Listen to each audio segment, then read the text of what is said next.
Some people spend $300, $500, even over $1,000 on a single fragrance. And sometimes it doesn't even smell that impressive.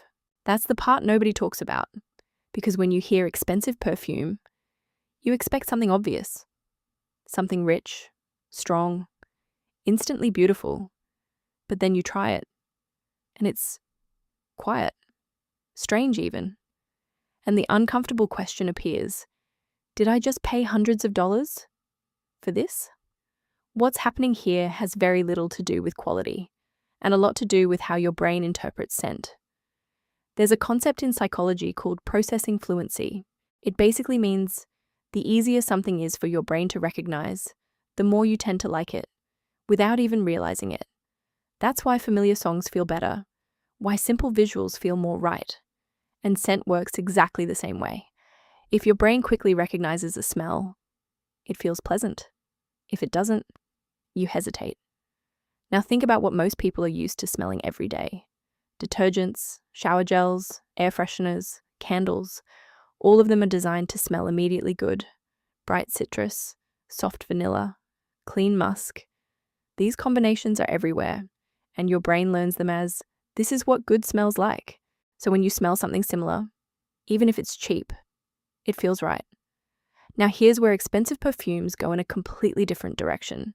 Many of them are not designed to be instantly liked. They're designed to be interesting over time. That's why they often include things that don't feel nice at first. Real examples. Some high-end fragrances use animalic notes, molecules that mimic the smell of skin. Others include iso-A-super, a famous ingredient that many people can barely smell at all at first. There are perfumes where people say, I don't smell anything, while others around them can smell it clearly. It's not broken, it's intentional. And this is where it gets even more interesting, because your nose doesn't work like a camera. It adapts.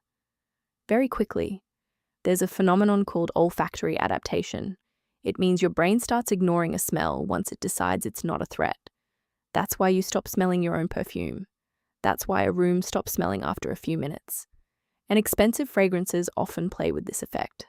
They're not meant to sit on top of everything. They blend into your skin, fade in and out, appear in moments instead of constantly shouting.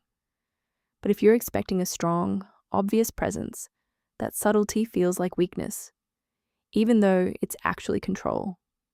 There's also something else, something that explains why people associate certain smells with luxury.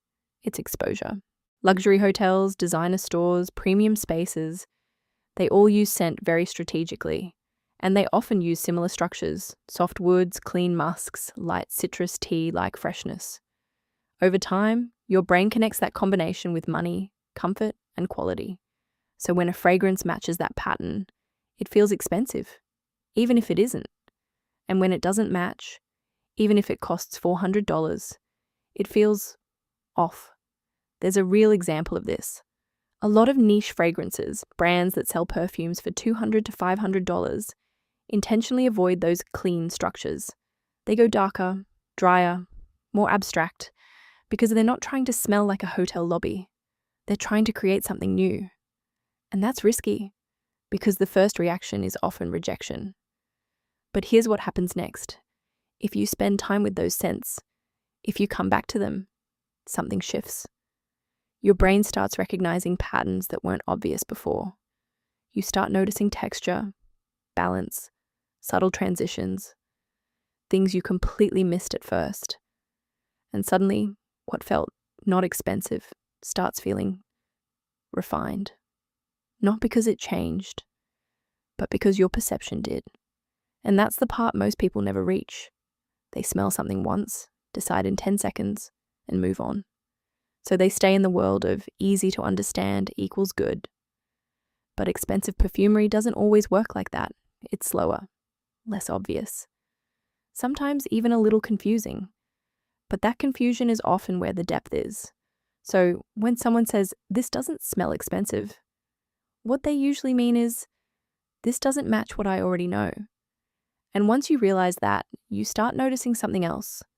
The scents that impressed you instantly don't stay interesting for long, but the ones that didn't make sense at first are the ones you keep thinking about.